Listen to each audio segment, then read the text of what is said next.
नमस्कार दोस्तों, स्वागत है आप सभी का हमारे नए चैनल ग्रामर स्टडीज़ पे। तो दोस्तों, आज के इस वीडियो में हम प्रेजेंट इंडेफिनिट टेंस के बारे में पढ़ने वाले हैं। हम देखेंगे कि प्रेजेंट इंडेफिनिट टेंस होता कैसे है, इसको कैसे पहचाना जाएगा और कैसे हम प्रेजेंट इंडेफिनिट टेंस के हिंदी सेंटेंसेस को बहुत ही आसानी से इंग्लिश में ट्रांसलेट कर सकेंगे। तो चलिए अब वीडियो को शुरू करते हैं। दोस्तों, अगर हम बात करें कि प्रेजेंट इंडेफिनिट टेंस का यूज़ कहाँ पे किया जाता है, तो आप देख सकते हैं कि प्रेजेंट इंडेफिनिट टेंस का यूज़ हम उस समय पे करते हैं जब हमें regular activities, habits, universal truth या फिर किसी फिक्स शेड्यूल के बारे में बताना रहता है। तो जब भी आप रेगुलर एक्टिविटीज़, हैबिट्स या फिर कोई भी यूनिवर्सल ट्रूथ और अपने स्केड्यूल्स के बारे में बात करेंगे या फिर फिक्स्ड स्केड्यूल्स के बारे में बात करेंगे, तब आप प्रेजेंट इंडेफिनिट टेंस का यूज़ करेंगे।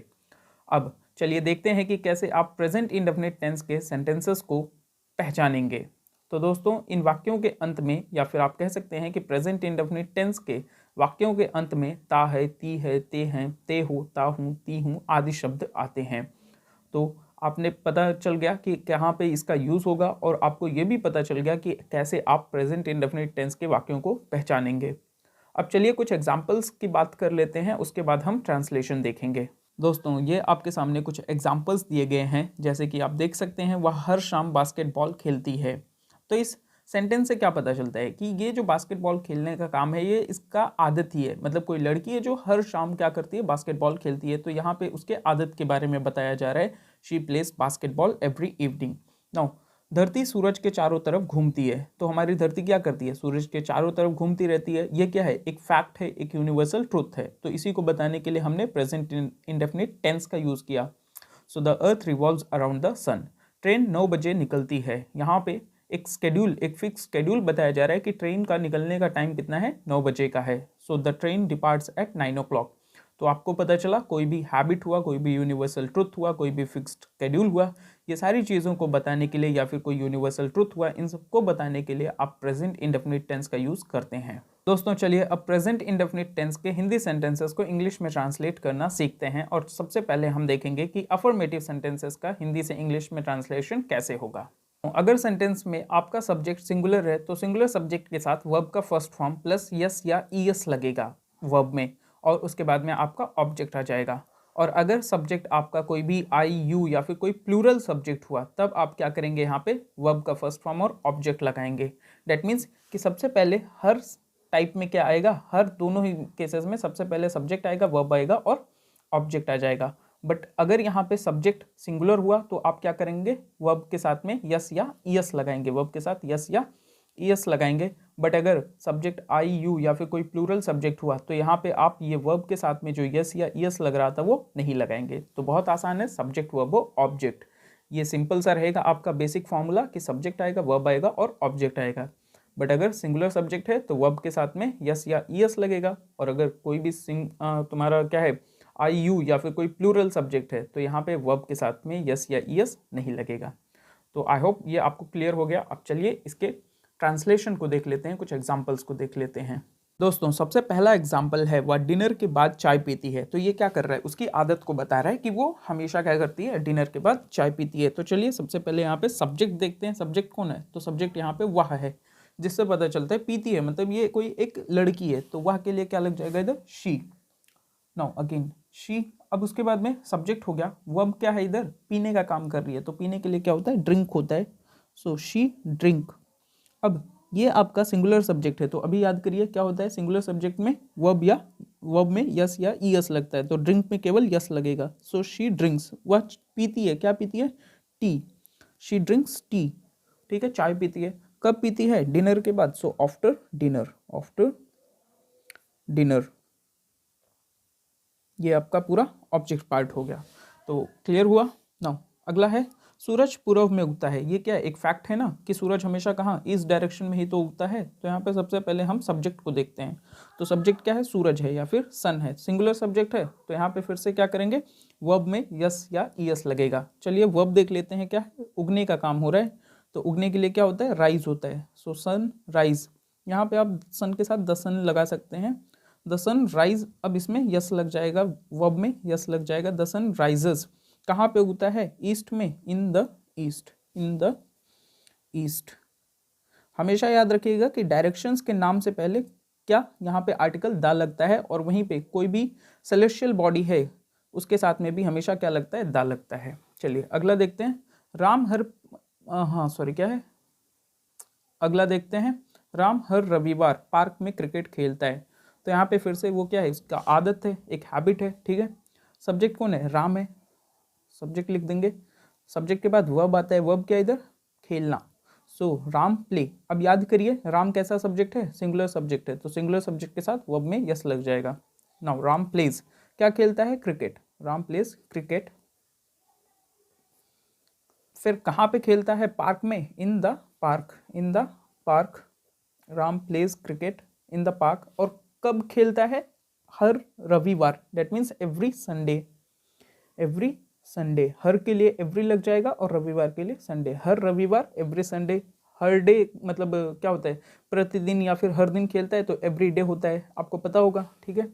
देन मैं इंग्लिश पढ़ाता हूँ, यहाँ पे सब्जेक्ट कौन है, आई है। सब्जेक्ट के बाद में क्या आता है, वर्ब आता है। बट उससे पहले देखिए कि ये सब्जेक्ट कैसा है, आई है। आई के साथ क्या होता है, वर्ब में जो यस या ईएस है वो लगाया जाता है या नहीं लगाया जाता है, तो बिल्कुल सही, वर्ब में यस या ईएस नहीं लगाया जाता है। तो यहाँ पे सब्जेक्ट हो गया, वर्ब क्या है, पढ़ाने का काम, पढ़ाने के लिए क्या होता है, टीच है। सो आई टीच, यहाँ पे वर्ब में यस या ईएस नहीं लगेगा। देन क्या पढ़ाता हूँ, English, so I teach English, बस सिंपल, ठीक है। देन हम लाइब्रेरी में एक साथ पढ़ते हैं। सो यहाँ पे क्या काम हो रहा है, या फिर सब्जेक्ट कौन है, सब्जेक्ट यहाँ पे हम यानी कि वी है। अब सब्जेक्ट के बाद वर्ब आता है, तो वर्ब क्या इधर, पढ़ने का, वी रीड और वी स्टडी लगा सकते हैं आप, वी रीड। अब क्या करते हैं, कैसे पढ़ते हैं, एक साथ, तो एक साथ के लिए टुगेदर होता है, वी रीड टुगेदर। और कहाँ पे पढ़ते हैं, लाइब्रेरी में, so we read together in the library.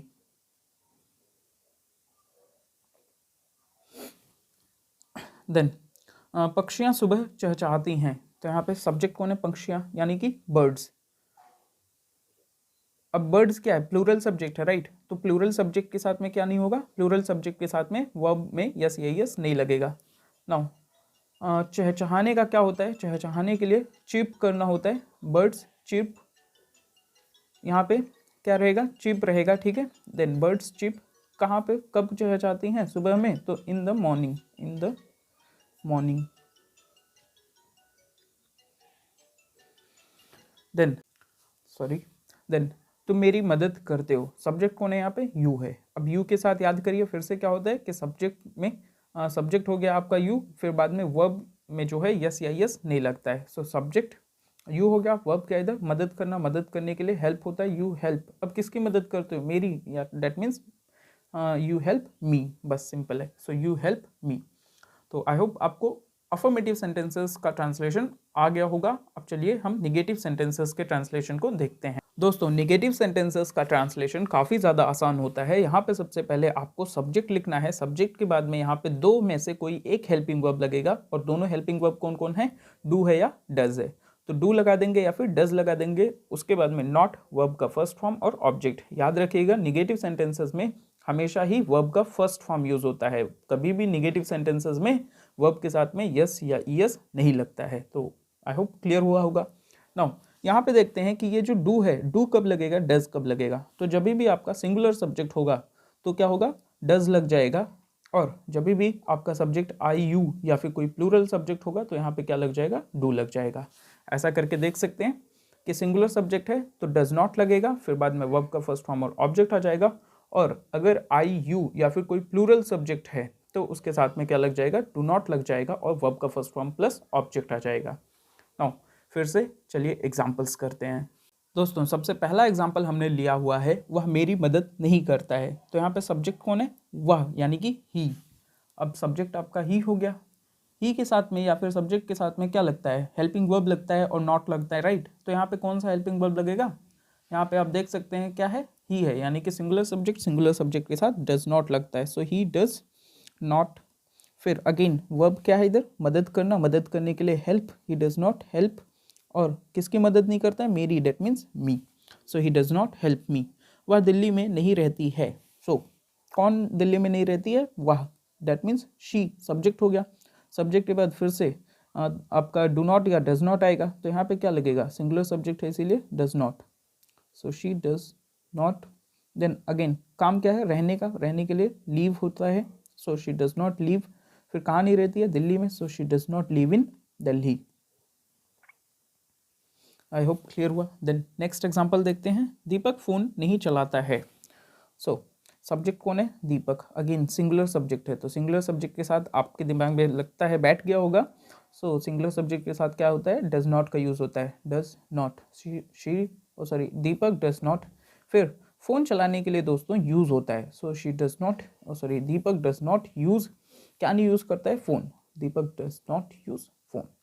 Clear. Then Ram और श्याम नहीं लड़ते हैं, तो यहाँ पे कौन नहीं लड़ता है, राम एंड श्याम, राम और श्याम दोनों आप देखेंगे तो ये क्या बन जाएगा आपका, प्लूरल सब्जेक्ट, तो इसीलिए देख सकते हैं Ram and Shyam.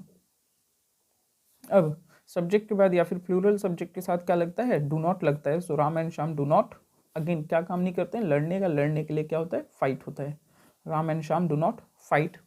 Then they Delhi में नहीं रहते हैं, सो सब्जेक्ट कौन है, वे, या डेट मीन्स दे होता है, वे के लिए क्या होता है, दे। अब दे क्या है आपका, प्लूरल सब्जेक्ट है, तो प्लूरल सब्जेक्ट के साथ डू नॉट लगेगा, सो दे डू नॉट, अगेन क्या नहीं करते हैं, रहने का काम, सो दे डू नॉट लीव। और कहाँ पे नहीं रहते हैं, दिल्ली में, इन दिल्ली। दोस्तों आप भी कर सकते हैं कि इन वीडियो को पॉज करके क्या कर सकते हैं, इन एग्जाम्पल्स को करने की कोशिश कर सकते हैं खुद से। देन चलिए अगला एग्जाम्पल बताता हूँ, तुम रोज स्कूल नहीं जाते हो, सो सब्जेक्ट कौन है, तुम, डेट मीन्स यू। अब यू के साथ में फिर से याद करिए क्या लगता है, डू नॉट लगता है, so you do not. Again verb आता है, सब्जेक्ट हो गया, हेल्पिंग वर्ब प्लस नॉट हो गया, उसके बाद में क्या आता है आपका, वर्ब आता है, वर्ब क्या इधर, जाने का, जाने के लिए क्या होता है, गो होता है, so you do not go, कहाँ नहीं जाते हो, to school, you do not go to school. और कब नहीं जाते हो, daily, you do not go to school daily. Then मैं किसी को परेशान नहीं करता हूँ, सब्जेक्ट कौन है, मैं, दैट मीन्स आई। अब आई के साथ फिर से क्या लगेगा, डू नॉट लगेगा, आई डू नॉट। फिर वर्ब क्या है इधर, परेशान करना, तो परेशान करने के लिए दोस्तों बॉदर होता है, BOTHER, I do not bother, किसे नहीं परेशान करता हूँ, किसी को, I do not bother any buddy, sorry any बडी। तो आई होप क्लियर हुआ आपको कि अफर्मेटिव सॉरी निगेटिव सेंटेंसेस का कैसे आप ट्रांसलेशन कर सकते हैं। सबसे पहले आपका सब्जेक्ट आएगा, उसके बाद में डू नॉट या डज नॉट आ जाएगा, फिर बाद में वर्ब का फर्स्ट फॉर्म एंड ऑब्जेक्ट आ जाएगा। देन अब चलिए सब इसके बाद में क्या करते हैं, निगेटिव सेंटेंसेस की तरफ बढ़ते हैं। दोस्तों इंट्रोगेटिव सेंटेंसेस में आपसे दो प्रकार के प्रश्न पूछे जाते हैं। सबसे पहला होता है जिसमें आप जो जवाब देंगे वो केवल हाँ या ना में देंगे। ऐसे क्वेश्चंस को हम बोलते हैं यस या नो टाइप ऑफ क्वेश्चन। जैसे क्या तुम रोज स्कूल जाते हो, आप जवाब क्या दे सकते हैं, हाँ या ना। फिर इसी तरीके से क्या तुम इंग्लिश बोल सकते हो, तो आप जवाब क्या देंगे, हाँ या ना। तो ऐसे सेंटेंसेस को या फिर ऐसे इंट्रोगेटिव सेंटेंसेस को हम क्या बोलते हैं, यस या नो टाइप ऑफ क्वेश्चंस बोलते हैं। देन अगला क्या है, क्वेश्चनिंग वर्ड्स, जिनमें क्या होता है कि क्वेश्चनिंग वर्ड्स का यूज़ होता है। जैसे तुम इंग्लिश क्यों नहीं बोल रहे हो, ठीक है, तो इसको के लिए आपको क्या करना पड़ेगा, पूरा एक्सप्लेन करना पड़ेगा। इसी तरीके से तुम स्कूल क्यों जाते हो, या फिर तुम स्कूल कब जाते हो, कैसे जाते हो, कहाँ जाते हो। तो ये सारे जो हो गए ये सब आपके क्या हैं, क्वेश्चनिंग वर्ड वाले क्वेश्चंस हैं, ठीक है, जिनमें क्या होता है कुछ क्वेश्चनिंग वर्ड्स का यूज़ होता है। जैसे व्हाट होगा, व्हेन, हाउ, वेयर, व्हाई, ऐसे कुछ क्वेश्चनिंग वर्ड्स का यूज़ होता है। तो हम देखेंगे दोनों ही क्वेश्चंस को कैसे आप हिंदी से इंग्लिश में ट्रांसलेट करेंगे। तो उसके लिए सबसे पहले फॉर्मूला देख लेते हैं। यस या नो टाइप ऑफ क्वेश्चंस में क्या होगा, सबसे पहले आप क्या करेंगे, डू या डज लगाएंगे। अब डू लगेगा, डज लगेगा, ये आपको पता कैसे चलेगा, सब्जेक्ट की मदद से। तो यहाँ पे डू या डज को भी लगाने से पहले आपको सब्जेक्ट देखना पड़ेगा कि इधर सब्जेक्ट क्या है। फिर सब्जेक्ट अगर सिंगुलर हुआ तो डज लगेगा, सब्जेक्ट अगर आपका आई यू या फिर कोई प्लूरल हुआ तो यहाँ पे डू लगेगा। उसके बाद में सिंपल वर्ब का फर्स्ट फॉर्म एंड ऑब्जेक्ट आ जाएगा। देन अगर क्वेश्चनिंग वर्ड हुआ तो आप क्या करेंगे, बहुत सिंपल है, सबसे पहले उस क्वेश्चनिंग वर्ड को लिख देंगे, ठीक है। अगर मान लेते हैं व्हाट का यूज हुआ है तो व्हाट लगा देंगे, व्हेन है तो व्हेन, कोई भी क्वेश्चनिंग वर्ड है बस उस क्वेश्चनिंग वर्ड को यहाँ पे लगा देंगे। इसके बाद में सब्जेक्ट को देखेंगे, सब्जेक्ट क्या है, सब्जेक्ट के हिसाब से आप डू या डज लगाएंगे, ठीक है। देन उसके बाद में सिंपल वर्ब का फर्स्ट फॉर्म एंड ऑब्जेक्ट। तो अगर आप इस वाले पूरे फॉर्मूले को और इस फॉर्मूले को कंपेयर करें तो इन दोनों में कोई अंतर बहुत ज़्यादा है नहीं, बस एक अंतर है कि अगर क्वेश्चनिंग वर्ड का यूज़ हो रहा है तो क्वेश्चनिंग वर्ड लग जाएगा, और अगर क्वेश्चनिंग वर्ड का यूज़ नहीं हो रहा है तो क्वेश्चनिंग वर्ड नहीं लगेगा, ठीक है। सो चलिए अब फिर से कुछ एग्जांपल्स देखते हैं ताकि चीज़ें आपको और भी अच्छे तरीके से समझ में। दोस्तों सबसे पहला एग्जांपल है, क्या राम तुम्हें जानता है। सो यहाँ पे सबसे पहले आप देख सकते हैं कि क्या है, सब्जेक्ट कौन है, राम है। यस या नो टाइप ऑफ क्वेश्चन है, राइट। तो यस या नो टाइप ऑफ क्वेश्चन में सबसे पहले हमें क्या करना रहता है, डू या डज हेल्पिंग वर्ब लगाना रहता है। और उसको भी करने के लिए सबसे पहले हम क्या करते हैं, सब्जेक्ट देखते हैं कि सब्जेक्ट क्या है। तो सब्जेक्ट राम है, डेट मीन्स सिंगुलर सब्जेक्ट है, इसीलिए यहाँ पे सबसे पहले क्या लगेगा, डज। अगेन आपका सब्जेक्ट कौन है, राम, डज राम। अगेन काम क्या हो रहा है, वर्ब क्या है, सब्जेक्ट के बाद क्या आता है, वर्ब आता है। वर्ब के इधर जानने का काम हो रहा है, तो नो हो जाएगा, KNOW। यहाँ पे के जो है साइलेंट रहता है, कुछ लोग होते हैं जो इसको कनऊ करके जो है प्रोनाउंस करते हैं, बट कि यहाँ सही प्रोनाउंसिएशन क्या होगा, सही प्रोनाउंसिएशन इसका नो होगा। So do you, oh sorry क्या है, डज राम नो, किसे जानता है, तुम्हें। So does Ram know you. Next, क्या वह इंग्लिश पढ़ाती है। सो अगेन सबसे पहले सब्जेक्ट कौन है, डज, सॉरी सब्जेक्ट कौन है, वह है, ठीक है। तो इसीलिए सिंगुलर सब्जेक्ट के साथ क्या लगेगा, डज लग जाएगा। डज हेल्पिंग वर्ब हो गया, उसके बाद सब्जेक्ट क्या है, वह, डज शी। काम क्या करती है, वर्ब क्या है इधर, पढ़ाने का। So teach, does she teach. Again किसे, ओके किसी को नहीं, ठीक है। डज शी टीच, फिर क्या पढ़ाती है, English, does she teach English. Again क्या वे हर रविवार तुम्हारे घर आते हैं। तो यहाँ पे अगेन सब्जेक्ट कौन है, सब्जेक्ट यहाँ पे वे है, डेट मीन्स प्लूरल सब्जेक्ट है। प्लूरल सब्जेक्ट के साथ क्या होता है, डू लगता है सबसे पहले, यस या नो टाइप ऑफ क्वेश्चंस में। सो डू सब्जेक्ट क्या है, दे के बाद में सब्जेक्ट के बाद में वर्ब, वर्ब क्या इधर आने का, आने के लिए होता है कम, डू दे कम। फिर कहाँ आते हैं, तुम्हारे घर पर। So to your home, do they come to your home. और कब, हर रविवार को ना, तो हर रविवार के लिए बताया था ना अभी कुछ देर पहले, हर के लिए क्या होता है, एवरी होता है। फिर कोई भी दिन है तो उसके लिए यहाँ पे सिंपली आप संडे, मंडे, ट्यूसडे कुछ भी लिख देंगे। सो यहाँ पे कौन सा दिन है, रविवार, डेट मीन्स संडे लिख लेना, ठीक है। देन क्या तुम आशा के साथ काम करते हो, ठीक है। तो यहाँ पे फिर से कौन है, सब्जेक्ट तुम यानी यू, यू के साथ फिर से क्या यूज होता है, डू। सो डू हो यूज हो गया, डू के बाद सब्जेक्ट लिख देंगे, सब्जेक्ट कौन है, यू, डू यू। फिर काम क्या है, काम करना। So do you work. Again किसके साथ, do you work with Asha, Asha के साथ, ठीक है। Do you work with Asha. Then next, तुम यहाँ क्या करते हो। तो यहाँ पे क्या बोले तो आपका क्वेश्चनिंग वर्ड, आप देख सकते हैं कि यहाँ पे क्या क्या वाला जो आ रहा था पूरा वो खत्म हो गया। अब यहाँ पे कुछ क्वेश्चनिंग वर्ड्स के यूज हो रहे हैं, जैसे क्या, क्यों, कहाँ, फिर बाद में कब, क्या, क्यों, कहाँ और कब। नाउ चलिए देखते हैं क्वेश्चनिंग वर्ड्स का कैसे क्या ट्रांसलेशन होगा। अभी जस्ट बताया कि क्वेश्चनिंग वर्ड्स जब भी आएंगे तो आप सबसे पहले क्वेश्चनिंग वर्ड्स को ही लिख देंगे। तो क्या के लिए क्या होता है, व्हाट होता है। देन व्हाट के बाद में आप क्या करेंगे, do, does, subject, verb, object, ये लगता है ना। तो यहाँ पे डू लगेगा, डज लगेगा, उसका पता करने के लिए आप सबसे पहले सब्जेक्ट को देखेंगे। तो सब्जेक्ट कौन है, तुम मतलब यू के साथ फिर से क्या लगता है, do. So what do you. अब काम क्या इधर, करना, ठीक है। सो करने के लिए फिर से क्या होता है, डू होता है। So what do you do, और कहाँ पे, यहाँ। So what do you do here, ठीक है। देन ये वाला थोड़ा कंफ्यूजिंग था, बट आप देखेंगे तो समझ आ जाएगा फिर से। देन वे यहाँ क्यों आते हैं। सो क्यों क्वेश्चनिंग वर्ड है आपका, सबसे पहले क्वेश्चनिंग वर्ड लगाएंगे अच्छे बच्चे की तरह। देन इसके बाद में सब्जेक्ट कौन है, सब्जेक्ट वे। सो वे क्या है, प्लूरल सब्जेक्ट है, प्लूरल सब्जेक्ट के साथ डू लगता है। सो वाई डू, फिर सब्जेक्ट क्या है, दे, वाई डू दे। अगेन काम क्या है, आने का। सो वाई डू दे कम, और कहाँ पे, यहाँ। So why do they come here, ठीक है। देन विमलेश कहाँ रहता है। सो अगेन सब्जेक्ट कौन है, विमलेश। अच्छा सबसे पहले क्वेश्चनिंग वर्ड लगा लेते हैं। सो कहाँ के लिए क्या होता है, वेयर होता है। सो वेयर, फिर सब्जेक्ट क्या है, विमलेश, विमलेश क्या सिंगुलर सब्जेक्ट, तो सिंगुलर सब्जेक्ट के साथ डज लगेगा, वेयर डज। फिर सब्जेक्ट क्या है, विमलेश। अगेन काम क्या है, रहने का। So where does Vimlesh live, understood. Then आखिरी एग्जाम्पल है, रीता और सीता घर कब आती हैं। सो क्वेश्चनिंग वर्ड सबसे पहले, कब के लिए क्या हो जाएगा, व्हेन। फिर आप देख सकते हैं सब्जेक्ट कौन है, Rita and Sita, singular subject, sorry plural subjects है, राइट। तो प्लूरल सब्जेक्ट के साथ डू लग जाएगा, व्हेन डू। अगेन रीता सब्जेक्ट लगाएंगे, सब्जेक्ट दो हैं यहाँ पे, प्लूरल सब्जेक्ट है, रीता एंड सीता। सब्जेक्ट के बाद वर्ब, वर्ब क्या इधर आने का काम हो रहा है। So when do Rita and Sita come, फिर कहाँ आती हैं, घर। So when do Rita and Sita come home. तो आई होप आपको पूरा क्लियर हो गया होगा कि कैसे आप प्रेजेंट इंडेफिनिट टेंस के हिंदी सेंटेंसेस को इंग्लिश में ट्रांसलेट करेंगे। आपने देखा कि कैसे आप अफर्मेटिव, निगेटिव और इंट्रोगेटिव सेंटेंसेस को हिंदी से इंग्लिश में ट्रांसलेट आसानी से कर पा रहे हैं। और भी ज़्यादा चीज़ों को सीखने के लिए आप क्या कर सकते हैं, हमारे चैनल को सब्सक्राइब कर सकते हैं और हमसे जुड़ सकते हैं। तो चलिए आपसे मिलते हैं अगले नेक्स्ट वीडियो में, जिसमें हम आपको पास्ट इंडेफिनिट टेंस का लेसन पूरा जो है पढ़ा के देंगे। चलिए see you in the next video.